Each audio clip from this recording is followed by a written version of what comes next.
Vice President Biden, your reaction, and just 40% of Americans say they would definitely agree to take a coronavirus vaccine if it was approved by the government. What steps would you take to give Americans confidence in a vaccine if it were approved? Make sure it's totally transparent. Have the scientists of the world see it, know it, look at it, go through all the processes. And by the way, this is the same fellow who told you this is going to end by Easter last time. This is the same fellow who told you that, don't worry, we're going to end this by the summer. We're about to go into a dark winter, and he has no clear plan, and there's no prospect that there's going to be a vaccine available for the majority of the American people before the middle of next year. President Trump, your reaction, he says you have no plan. I don't think we're going to have a dark winter at all. We're opening up our country. We've learned and studied and understand the disease, which we didn't at the beginning.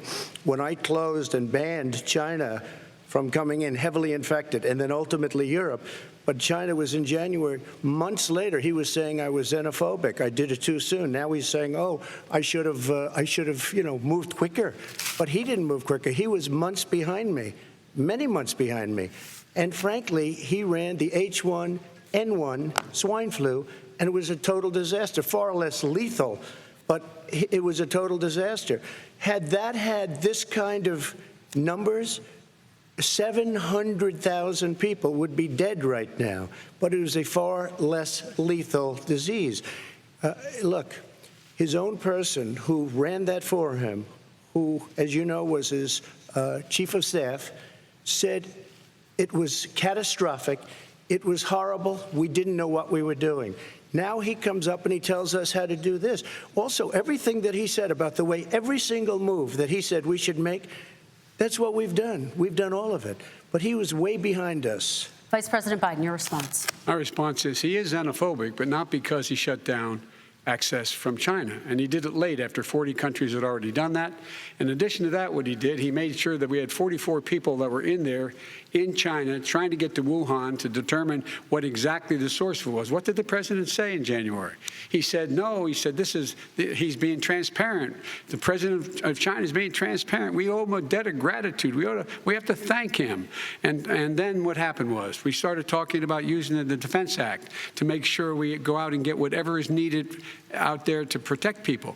And again, I go back to this. He had nothing. He did virtually nothing. And then he gets out of the hospital and he talks about, don't worry, it's all going to be over soon.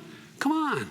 There's not another serious scientist in the world who thinks it's going to be over soon. President Trump, your reaction? I say over soon. I say we're learning to live with it. We have no choice. We can't lock ourselves up in a basement like Joe does. He has the ability to lock himself up. I don't know. He's obviously made a lot of money someplace, but he has this thing about living in a basement. People can't do that. By the way, I, as the president, couldn't do that. I'd love to put myself in the basement or in a beautiful room in the White House and go away for a year and a half until it disappears.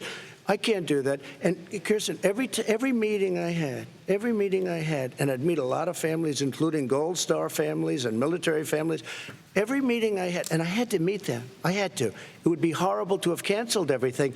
I said, this is dangerous. And you catch it. And, I caught it. I learned a lot. Great doctors, great hospitals. And now I recovered. 99.9% of young people recover. 99% of people recover. We have to recover. We can't close up our nation. We have to open our school, and we can't close up our nation, or you're not going to have a nation.